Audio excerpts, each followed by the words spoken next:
The imperial palace of Zalvera Prime stood tall against the twin suns, its silver towers reaching into the purple sky.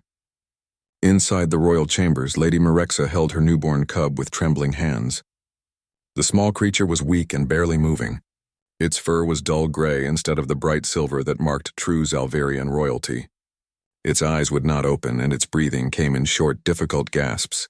Emperor Vexon entered the chamber and looked at his daughter with cold eyes. He did not touch the cub. He did not ask about its health. He simply stared at the tiny, struggling creature and made his decision. "This thing is defective," he said. His voice was hard and final. "It will bring shame to our bloodline. Remove it from the palace. Take it somewhere far away where no one will find it." Lady Merexa clutched the cub closer to her chest. "Please, my lord. She just needs time to grow stronger. All cubs start small." "Not this small," Vexon replied. "Not this weak. I will not have a broken heir. You will give me strong sons in the future." "This one is worthless." The guards came and took the cub from Merexa's arms. She cried and begged, but the emperor turned his back on her. The decision was made. Within hours, the tiny cub was placed inside a small containment pod with minimal life support. The pod was loaded onto an unmarked ship and sent toward the outer colonies, toward a small human settlement called New Haven. The Zalverians viewed humans as primitive creatures, barely worth noticing. It was the perfect place to abandon something unwanted. The pod was programmed to land near the settlement and then self-destruct, leaving no evidence of its origin. The Emperor wanted the cub to disappear completely. 3 days later, the pod crashed in a field outside New Haven. The impact damaged the self-destruct mechanism, and the pod remained intact. Inside, the tiny cub was barely alive, having gone days without proper food or warmth. Jake Morrison was checking his property line when his sensors picked up the crash. He lived alone in a cabin on the edge of the settlement, working as a veterinarian and wildlife rehabilitator. He had come to New Haven 5 years ago to escape painful memories on Earth. A colonial raid had taken his wife and daughter, and he could not bear to stay in the place where he had lost them. Jake drove his vehicle to the crash site and found the strange pod half buried in the dirt. He had seen many things in his years, but this was different. The pod was made of materials he did not recognize, and strange symbols covered its surface. He used his tools to pry open the door. Inside was a small creature that looked like a cross between a cat and something alien. It was barely the size of his hand, covered in thin gray fur and clearly dying. Jake's medical training kicked in immediately. He did not care what species it was or where it came from. This was a living being that needed help. He wrapped the creature in his jacket and rushed back to his clinic. His hands moved quickly as he set up an incubator and began examining the tiny patient. The creature's heart was weak, its body temperature too low, and it was severely malnourished. Jake had no idea what it needed to eat or what medicines would work on its alien biology. For the next 3 days, Jake barely slept. He tried different formulas, adjusting nutrients and temperatures. He gave the creature small amounts of liquid food through a tube. He monitored every breath and heartbeat. Most people would have given up, but Jake had learned long ago that every life was worth fighting for. On the 4th day, the creature's eyes opened for the first time. They were not the amber color of typical Zalverians. They were a deep, unusual violet. The tiny cub looked at Jake with those strange eyes and made a soft sound. It was weak but alive. Jake smiled for the first time in weeks. "Hey there, little one. Welcome back." He decided to name her Kira. He did not know if the creature was male or female, but something about those violet eyes seemed feminine to him. Over the following weeks, Kira grew stronger under his constant care. She began to move around the incubator, then later around his clinic. She followed Jake everywhere with curious eyes. Jake noticed that Kira was remarkably intelligent. She watched everything he did and seemed to learn from observation. When he pointed at things and named them, she would look at the object with intense focus. When he gave her simple commands, she would tilt her head as if thinking, then often do exactly what he asked. 2 months after finding her, Kira had grown to the size of a large house cat. Her fur had started to change, developing silver highlights mixed with the gray. She was still small compared to what Jake imagined she should be, but she was healthy and active. She slept at the foot of his bed every night and sat beside him during meals. Jake did research on alien species in the Galactic database, but he found nothing that matched Kira's appearance. He knew she was from somewhere beyond human space. probably from one of the major empires. The question of how she ended up in that pod bothered him, but he had no answers. One evening, as Jake sat on his porch watching the sunset, Kira climbed into his lap. She was getting too big for that, but he did not push her away. She purred softly, a sound that vibrated through her whole body. Jake scratched behind her ears and she leaned into his touch. "Where did you come from?" he asked softly. "And why was someone trying to get rid of you?" Kira looked up at him with those violet eyes. She made a soft chirping sound and touched her paw to his hand. Jake felt a strange connection in that moment, as if she understood his loneliness and he understood hers. They were both outcasts in their own ways, both carrying pain from their pasts. "Well, it doesn't matter now," Jake said. "You're safe here. I'll take care of you." Kira settled against his chest and Jake held her gently. He had no idea that he was holding royalty. He had no idea that this small creature would one day shake the foundations of empires. He only knew that he had saved a life and that life had given him a purpose again. The twin moons rose over New Haven, casting silver light across the settlement. In his cabin, Jake Morrison and the abandoned Princess Kira slept peacefully, neither knowing what the future would bring. For now they had each other, and that was enough. Far away on Zalvera Prime, Emperor Vexen sat on his throne, believing his problem was solved. The defective cub was gone, erased from history. He would never speak of it again. But fate had other plans, and the cub he had thrown away would one day return in ways he could never imagine. 3 years had passed since Jake found Kira in that damaged pod. The small dying cub had grown into something magnificent. She now stood 4 feet tall at the shoulder, with muscles that moved like liquid steel beneath her fur. The dull gray had transformed into a stunning combination of silver and violet that seemed to shimmer in the light. Her eyes glowed with intelligence that sometimes made Jake wonder just how much she truly understood. Every morning, Kira would wake Jake by gently pawing at his face. She had learned his schedule better than any alarm clock. They would go for runs through the forest together, and Jake marveled at how fast she could move when she wanted to. She could leap over fallen trees without effort and climb rocks that would challenge experienced climbers. Jake had taught her everything he knew about survival. She learned to track animals by scent, to find water sources and to identify dangerous plants. But it was the combat training that revealed her true nature. Jake had started teaching her basic defensive moves, things he remembered from his military days. Kira absorbed every lesson like a sponge drinking water. She could dodge his strikes before he fully committed to them. She moved with precision that seemed impossible for an animal. When Jake introduced practice dummies, Kira destroyed them with strikes that left deep gouges in the reinforced material. Her claws, which she could extend and retract at will, were sharper than any blade Jake had ever seen. The bond between them had grown deeper than Jake thought possible. Kira was not a pet. She was not just an animal he cared for. She was family. The only family he had left in the universe. She seemed to sense his moods, staying close when he was sad and giving him space when he needed to think. On the anniversary of his wife and daughter's death, Kira had laid her head in his lap and stayed there all day, as if she understood his grief. One afternoon, while working in his clinic, Jake heard Kira make an unusual sound. He looked up to find her staring at the medical computer screen. She was looking at an anatomy diagram he had pulled up for a patient. Her head tilted as she studied the image, and then she did something that made Jake's blood run cold. She reached out with one paw and touched the screen, scrolling to the next image.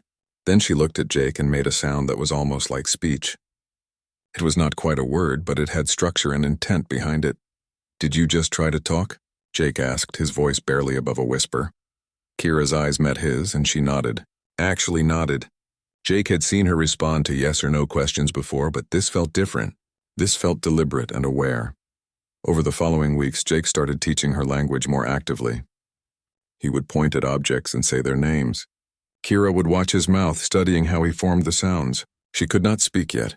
Her vocal structure was different, but she clearly understood every word he said.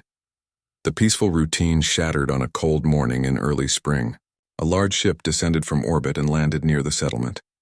It bore the markings of the Galactic Trade Consortium, a group of merchants and dealers who traveled the frontier looking for profit. Captain Linda Hayes led a crew of 6 onto New Haven's main street. She was a hard woman with sharp eyes that missed nothing. Her crew spread out, asking questions and showing pictures on data pads.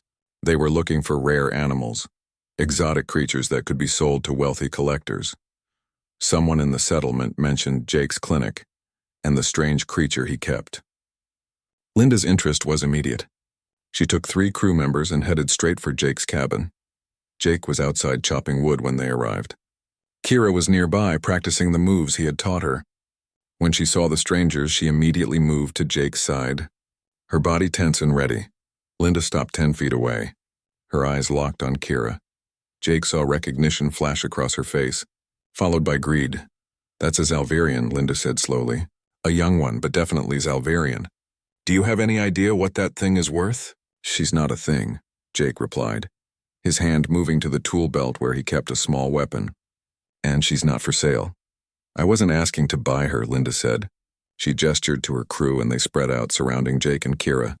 "I'm taking her. You can step aside or we can do this the hard way." "Leave now," Jake warned. "Before someone gets hurt," Linda laughed. "You're one man with a wood axe. We have stun weapons and capture nets. This is over before it starts." She nodded to her crew and they raised their weapons. Jake moved to shield Kira, but she stepped in front of him instead. A low growl built in her throat, a sound that made the air vibrate. "Kira, no," Jake said. "Get behind me," but Kira did not move. She stared at the crew members with eyes that burned like violet fire. When they fired their stun weapons, she moved faster than Jake's eyes could follow. She was simply not there anymore, leaving blurred after images in the air. One crew member screamed as Kira appeared beside him and struck his weapon from his hands. Her claws extended, gleaming like polished metal. Another crew member tried to throw a net, but Kira leaped 12 feet straight up, twisted in midair and landed behind the entire group. Then she roared. It was not an animal sound. It was something primal and terrible, a sonic wave that shattered the crew's equipment and knocked them off their feet. Windows in Jake's cabin cracked. The ground itself seemed to shake. Linda staggered backward, blood trickling from her ears. She looked at Kira with new eyes, no longer seeing a valuable animal but a lethal predator. "Retreat," she gasped to her crew. "Back to the ship now." They ran, stumbling and falling in their haste to escape. Kira did not chase them. She stood her ground, watching until they disappeared from view. Only then did she turn back to Jake, her eyes questioning. Jake was staring at her with a mix of awe and concern. "What are you?" he whispered. Kira approached him slowly and pressed her head against his chest. She made a soft sound, almost apologetic. Jake wrapped his arms around her neck, his heart still racing. "It's okay," he said. "You protected us. But we have a problem now. They know what you are, and they'll come back with more people." That night, Jake made a difficult decision. They could not stay on New Haven. Word would spread and more hunters would come. He had a small cargo ship called the Wanderer that he used for supply runs. It was old but reliable, with enough space for both of them. He packed essential supplies and medical equipment. Kira watched him work, understanding without words what was happening. They were leaving, running, but they would be together. As Jake loaded the last containers onto the Wanderer, he pulled up his datapad and started researching Zalverians. What he found made his stomach turn. The Imperial family, the royal bloodline, and images of Lady Merexa, the Empress consort. Kira looked remarkably like her. The shape of the face, the elegant build. But Kira's violet eyes were unique. Jake dug deeper and found old royal records. There had been a birth 3 years ago, but no announcement of the cub's survival. The timing matched perfectly. Jake looked at Kira, who was curled up in the corner of the ship, watching him with those intelligent eyes. "You're royalty," he said quietly. "They threw you away like garbage because you were small and weak. Your own family abandoned you." Kira tilted her head. She had been looking at the screen too, seeing the same images. Something changed in her expression. Recognition, understanding, pain. She stood and walked to Jake, placing one large paw on his leg. She looked at the pictures of the Imperial Palace, then at Jake, then back at the palace. Her message was clear. That was where she came from, but this was where she belonged. With him, Jake scratched behind her ears. "We'll figure this out together. But first we need to disappear. The frontier zones are lawless enough that we can hide there while we make a plan." He fired up the Wanderer's engines, and they lifted off from New Haven. Below them, the settlement grew smaller until it was just a cluster of lights in the darkness. Jake set course for the deep frontier. for places where the law did not reach and questions were not asked. Kira sat in the co-pilot seat looking out at the stars. She had learned so much in 3 years. She had grown from a dying cub into a powerful warrior, but the most important thing she had learned was love. Jake had given her that when her own kind had given her nothing. Whatever came next, whatever dangers they would face them together. The abandoned princess and the lonely veteran, two outcasts against the galaxy. The Wanderer drifted through the asteroid field near Outpost 47, waiting for clearance to dock. Jake kept one hand on the controls while checking the ship's systems. They had been running for 2 months now, staying ahead of bounty hunters and traders who wanted to capture Kira. News of a Zalvirian on the frontier had spread like wildfire. The Galactic Trade Consortium had posted a massive bounty for her capture. Worse whispers said the Zalvirian Empire itself was searching for something in this sector. Jake did not believe in coincidences. Kira had grown even larger during their travels. She now stood nearly 6 feet tall, her body packed with lean muscle. Her fur shimmered with health and her violet eyes seemed to glow brighter each day. But the most dramatic change was her voice. She could speak now. Her words were rough and carried a feline accent, but they were clear. The first time she had said Jake, he had nearly crashed the ship in shock. Now they talked regularly, though Kira kept her words short and direct. Dangerous place, Kira said, looking at the outpost through the viewport. Many ships, many people. We need supplies, Jake replied, and information. I know a guy here who might be able to help us find safe routes deeper into the frontier. Kira's ears flicked back, a sign she was worried. They hunt me. People see me, they know bounty. I'll do the talking. You stay on the ship. Kira's eyes narrowed. No, I stay with you. Protect you. Jake started to argue but saw the determination in her face. Over the months she had become fiercely protective of him. When traders had tried to ambush them on a fuel station, Kira had appeared from nowhere and sent them running before Jake could even draw his weapon. She would not let him face danger alone. Fine, he agreed, but keep your hood up and stay close. They docked at Outpost 47 and made their way into the main trading area. The outpost was a rough place, built into a hollowed-out asteroid. Hundreds of species mixed together here, buying and selling everything from ship parts to illegal weapons.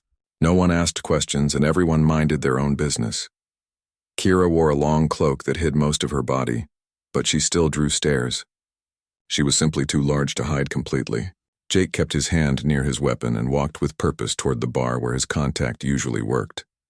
They found Danny Cross at a corner table, drinking something that smelled toxic.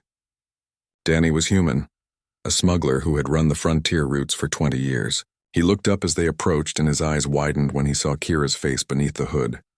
Jake Morrison, Danny said slowly. You know you're wanted in about 15 systems right now? I know, that's why I'm here. I need help, Danny. Danny looked at Kira again, studying her carefully. That's a Zalvirian. A royal one, if I'm not mistaken. The bounty on her is enough to buy a fleet of ships. Jake tensed, ready to fight, but Danny raised his hands peacefully. Relax. I'm not turning you in. I'm just saying you've got half the galaxy after you. The consortium wants her alive for some rich collector, but the Zalvirians want her dead. Specifically something called the Crimson Claws. What are those? Jake asked. Elite hunters. The Emperor's personal kill squad. They don't fail and they don't show mercy. Word is they arrived in this sector 3 days ago. Kira's claws extended slightly, scraping against the table. Let them come, she growled. I am not afraid. Danny blinked in surprise. It talks. Well, that makes things more interesting. He leaned back and studied them both. Why are they after you so badly? You must be important. Long story, Jake said. Can you help us or not? Danny was quiet for a moment, then nodded. I can get you deeper into the frontier. There are places even the Crimson Claws won't go easily, but it will cost you. Name your price.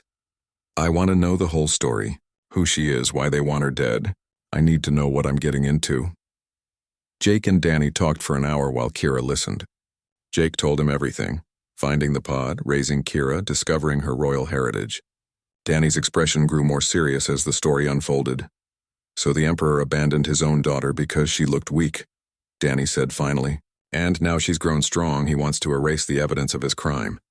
That's cold, even for Zalvirians. Will you help? Jake asked. Danny stood up. Yeah, I'll help. Come on, I've got some upgraded weapons and supplies on my ship. If the Crimson Claws are coming, you'll need better gear than what you're carrying. They followed Danny through the outpost's lower levels to his ship. He provided Jake with better armor and a plasma rifle that could punch through reinforced plating. For Kira, he had something special.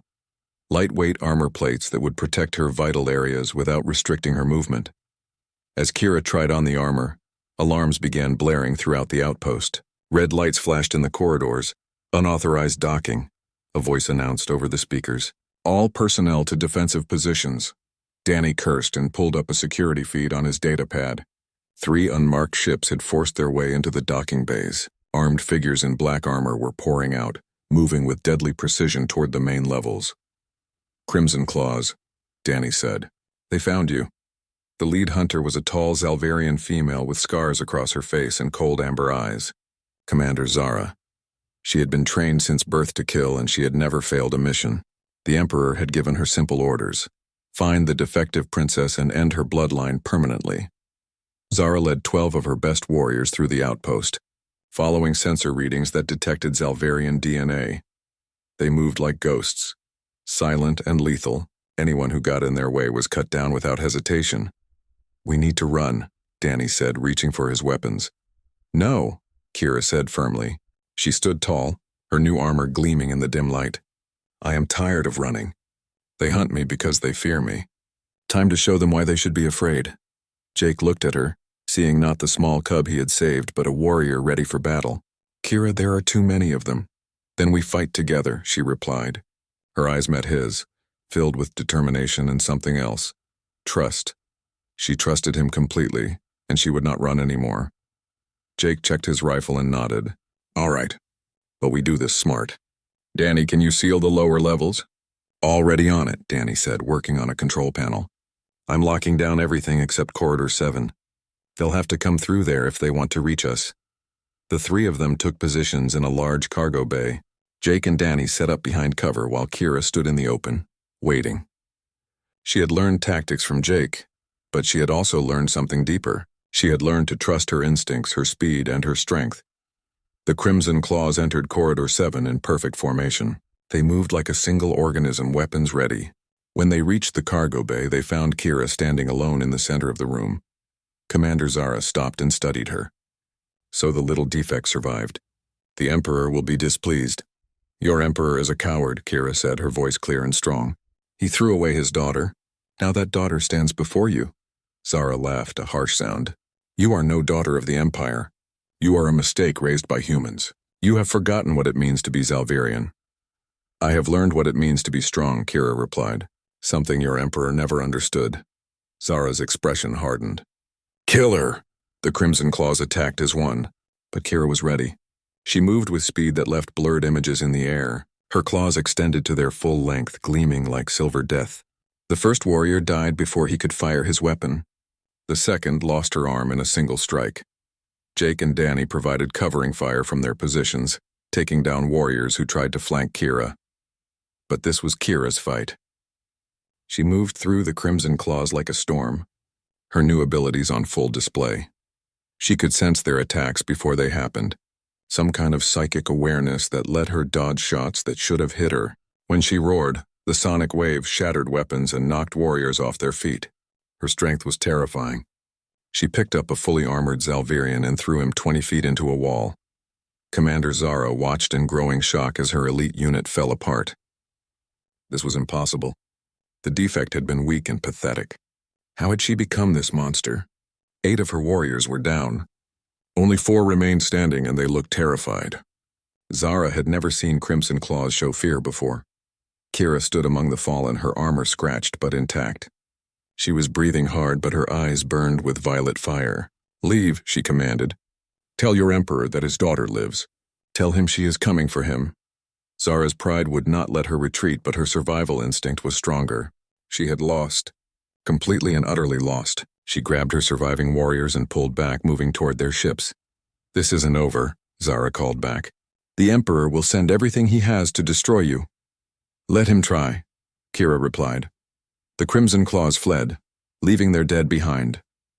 The outpost's residents slowly emerged from hiding, staring at Kira with new respect and fear. She had just defeated the most dangerous hunters in the galaxy. Jake approached her carefully. "Are you hurt?" Kira shook her head. "I am fine." But she was right. This is not over. More will come. Danny joined them, looking shaken. "I've been in a lot of fights, but I've never seen anything like that. You're not just strong. You're something else entirely." "I am what Jake made me," Kira said simply. She looked at Jake with... Liberty Station floated in neutral space, a massive structure that served as headquarters for the Free Colonies Alliance. Hundreds of ships from dozens of species docked there daily, all united by a single goal: independence from the major empires. Jake, Kira, and Danny had spent 3 months navigating Alliance politics. Getting a meeting with Admiral Scott Harrison had taken weeks of paperwork and security checks. Now they sat in a conference room deep inside the station, waiting for the Admiral's decision. Admiral Harrison was a weathered man in his 60s with gray hair and sharp blue eyes. He had fought in 3 wars and built the Alliance fleet from almost nothing. He studied Kira with the careful gaze of someone who had seen many strange things but was still capable of surprise. "Let me understand this correctly," Harrison said. "You are the abandoned daughter of Emperor Vexen. You were raised by a human veterinarian, and now the Zalvarian Empire is hunting you across the galaxy." "Yes," Kira replied. Her speech had improved dramatically over the months.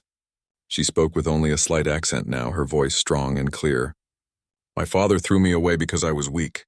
Now he fears what I have become." Harrison leaned back in his chair. "I've seen the reports from Outpost 47. You destroyed 8 Crimson Claws single-handedly. That's not just impressive, it's legendary. Those warriors are the best the Empire has." "I had help," Kira said, glancing at Jake. "From what I read, you did most of the work yourself." Harrison pulled up a holographic display showing fleet movements. "The Zalvarian Empire has been moving ships toward this sector. They're calling it military exercises, but my intelligence suggests they're looking for you. If they find out you're here, they'll attack." "Then use me," Kira said firmly. "I can help train your soldiers. I know Zalvarian tactics and fighting styles. I can make your people stronger." Harrison studied her for a long moment. "And what do you want in return?" "Protection for Jake, safe haven for both of us. And when the time comes, I want help taking back what was stolen from me." "You want to challenge the Emperor. I want justice. He abandoned his daughter. He sent assassins to kill me. He deserves to face what he created." Harrison was quiet, considering. Finally, he nodded. "All right. You can stay. But if you're going to train my people, you'll need to prove yourself first. We have a combat simulation room. Show me what you can do." An hour later, Kira stood in the center of a massive training arena. Around her, holographic projectors created a battlefield environment. Admiral Harrison watched from the observation deck along with several of his top officers. Jake stood beside him, nervous but proud. "Begin Level 5 combat simulation," Harrison ordered. Holographic enemies appeared around Kira. They looked real enough to fool most sensors. 20 armed soldiers in full combat gear, all programmed with advanced tactical AI. The simulation was designed to test elite special forces teams, not individuals. The holographic soldiers opened fire.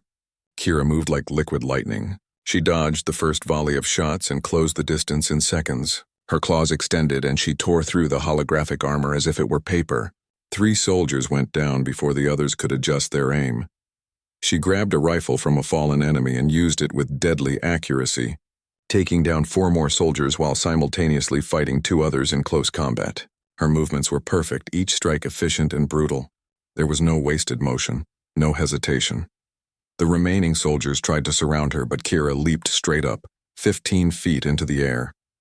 She twisted and landed behind them, her sonic roar shattering their weapons and disrupting their formation. Then she finished them systematically, one by one. The entire simulation lasted less than 3 minutes. Harrison's officers were silent, staring at the arena in disbelief. One of them, a grizzled veteran named Commander Stone, finally spoke. "I've been fighting for 30 years. I've never seen anything move that fast or hit that hard. She's not just a warrior, she's a one-person army." Harrison nodded slowly. "Increase difficulty to level 10.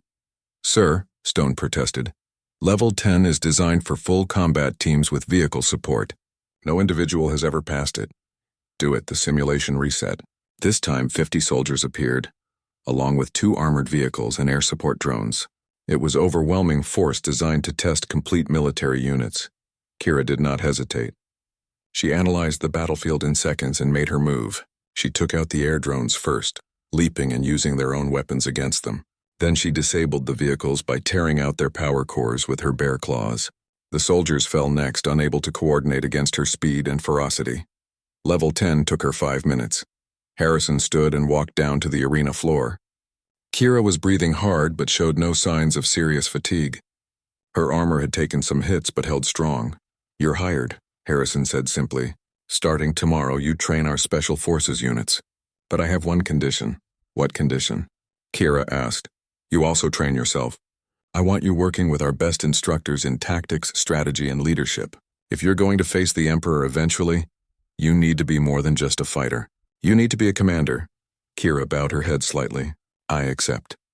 Over the following months, Kira became a fixture at Liberty Station. She trained soldiers during the day, pushing them harder than any instructor they had known. At night, she studied military history and strategy with Jake's help. Her ability to learn was extraordinary, absorbing information like a computer but understanding it with deep intelligence. The soldiers feared her at first. She was alien, powerful, and sometimes terrifying in her intensity. But Kira had learned something important from Jake. Strength meant nothing without compassion. She was hard on her students, but fair. When they succeeded, she praised them. When they failed, she taught them how to improve. Slowly, respect replaced fear. The soldiers began to see her not as a monster, but as a protector. She cared about them, trained them to survive, and treated them as equals despite her superior abilities. Jake watched her transformation with mixed emotions. He was proud of what she had become, but he worried about the darkness growing in her eyes whenever someone mentioned the Zalvirian Empire. Kira was preparing for war, and he knew he could not stop her. One evening, they sat together in Jake's quarters on the station. Kira had grown to her full size now, standing over 7 feet tall. She wore Alliance armor marked with instructor insignia and carried weapons designed for her unique physiology. But in quiet moments like this, she was still the cub he had saved. "You are worried," Kira said, sensing his mood. Jake nodded. "I'm worried about what happens when you face your father. I'm worried about you getting hurt or worse." Kira rested her large head on his shoulder, a gesture of affection she had done since she was small. "I am not that weak cub anymore, Jake. I am strong because you made me strong. Physical strength isn't everything. Vexen has entire fleets, armies of warriors. Even you can't fight all of them alone." "I will not be alone," Kira said softly. "I have you. I have Danny. I have the Alliance. And I have something Vexen does not have." "What's that?" "A reason to fight that matters." He fights for pride and power. "I fight for those who cannot fight for themselves. For the weak who are thrown away. For the outcasts. That makes me stronger than he could ever be." Before Jake could respond, alarms blared throughout the station. Red emergency lights flashed in the corridors. Harrison's voice came over the communication system. "All personnel to battle stations. We have multiple hostile contacts entering the sector. Zalvirian War fleet detected. This is not a drill." Jake and Kira rushed to the command center. The holographic display showed a terrifying sight. 12 Zalvirian warships had dropped out of hyperspace and were moving toward Liberty Station. At their center was a massive flagship, the Imperial Wrath. "They found us," Harrison said grimly. "Someone must have leaked your location. They're not here for exercises. They're here for her." Commander Zara's image appeared on the communication screen. She looked different now, wearing formal military armor with Imperial insignia. "Liberty Station, you are harboring a criminal wanted by the Zalvirian Empire. Surrender the defect, Kira, and we will depart peacefully. Refuse and we will take her by force." Kira stepped forward. "Tell her I'm coming. Tell her I will not hide anymore." Harrison looked at her. "If we refuse, this becomes war. The Alliance has 30 ships in this sector. They have 12, but they're all military-grade warships. We'll take heavy casualties. Then I will go alone," Kira said. "I will not let others die for me." "No," Jake said firmly. "We stand together. That's what the Alliance means." Harrison studied them both, then made his decision. "Commander Stone, scramble all fighters and prepare the fleet for combat. Send a message to all Alliance ships in nearby sectors. We're going to need reinforcements." He looked at Zara's image on the screen. "This is Admiral Harrison of the Free Colonies Alliance. Kira is under our protection. If you want her, you'll have to go through all of us. Zara's expression hardened. So be it. The Empire will crush you and take what belongs to us. The communication cut off. The Zalvarian fleet began moving into attack formation. Kira placed a hand on Jake's shoulder. Stay safe. I will be boarding their flagship. What? Kira, that's suicide. No, she said calmly. It is war. And I am done running, Shiti. The assault shuttle shook as it punched through the defensive fire surrounding the Imperial Wrath. Kira sat calmly among the 12 Alliance soldiers, her eyes closed as she focused her enhanced senses on the flagship ahead. She could feel the life signs aboard. Hundreds of Zalvarian warriors waiting for battle. Squad 7's leader, Sergeant Kyle Porter, checked his weapon for the 3rd time. He had trained with Kira for months and trusted her completely. But boarding an Imperial flagship was insane even by her standards. 30 seconds to breach point, the pilot announced. Kira opened her eyes. Remember the plan. We fight through to the command deck. Stay behind me and watch for crossfire. These are trained Imperial guards, not mercenaries. They will not break easily. The shuttle slammed into the flagship's hull and deployed magnetic locks. Cutting torches burned through the armor plating, creating an entrance. The moment the breach was open, Kira launched herself through. She landed in a corridor filled with armed Zalvarian warriors. They opened fire immediately, but Kira was already moving. Her enhanced speed made her nearly impossible to hit. She tore through their ranks like a storm, her claws finding weak points in their armor with surgical precision. Squad 7 followed, providing covering fire and watching her flanks. They had learned to work with Kira during training, understanding her fighting style and moving to complement it. Together they pushed deeper into the ship, leaving disabled warriors in their wake. Commander Zara watched their progress on security monitors from the bridge. Anger and something like fear crossed her face. The defect had become everything Zara had trained her whole life to be and more. Seal all corridors leading to the bridge, Zara commanded. Deploy the honor guard. I will face her myself when she arrives. Outside the flagship, the battle between the Alliance fleet and the Zalvarian warships raged across space. Admiral Harrison coordinated his ships with skill born from decades of experience, but the Zalvarian vessels were more powerful. 3 Alliance ships had already taken critical damage. On Liberty Station, Jake watched the tactical display with growing dread. The Alliance was losing and Kira was trapped deep inside an enemy warship. He wanted to help, to do something, but he was just a medic and veterinarian. What could he do against military forces? Danny appeared beside him carrying a datapad. I've been monitoring Zalvarian military communications. Something weird is happening. Some of their ships are receiving messages from the homeworld and they're not responding to Zara's orders anymore. What kind of messages? Jake asked. Can't decode them completely, but I caught fragments. Something about the Emperor and the word truth. Someone is broadcasting information about Kira across Zalvarian space. Deep inside the Imperial Wrath, Kira and Squad 7 fought their way through the final corridor leading to the bridge. Bodies of honor guard warriors littered the floor behind them. These were the Empire's finest, but they fell before Kira's fury nonetheless. Sergeant Porter had taken a shot to the shoulder but kept fighting. 2 other squad members were wounded but mobile. They had lost 1 soldier to a plasma grenade, and Kira had roared in grief when he fell.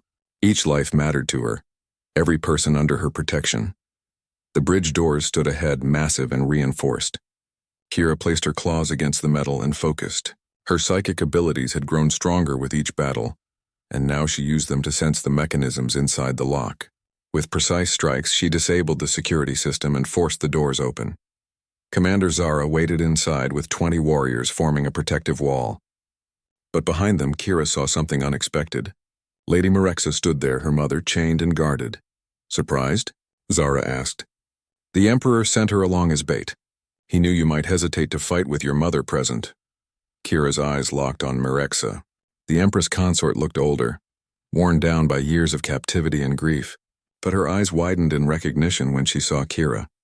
My daughter, Marexa whispered. You lived. You grew strong. No closer, Zara warned, raising her weapon. You may have defeated lesser warriors, but I am commander of the Crimson Claws. I do not lose. Kira stepped forward slowly, her squad fanning out behind her. You already lost, Zara. The moment you served an emperor who throws away his own children, you lost everything that matters. Zara snarled and attacked. She was faster than any warrior Kira had faced before, her blade seeking vital points with lethal precision. They fought across the bridge, moving so quickly that the other warriors could barely track them. But Kira had something Zara lacked. She had learned from Jake that true strength came from protecting others, not from serving power. Every strike Zara made was about pride and proving herself. Every move Kira made was about justice and family. The fight lasted 3 minutes of intense, brutal combat. In the end, Kira stood over Zara with her claws at the commander's throat. Zara was bleeding from multiple wounds, her weapon shattered. "Kill me," Zara gasped. "Finish it."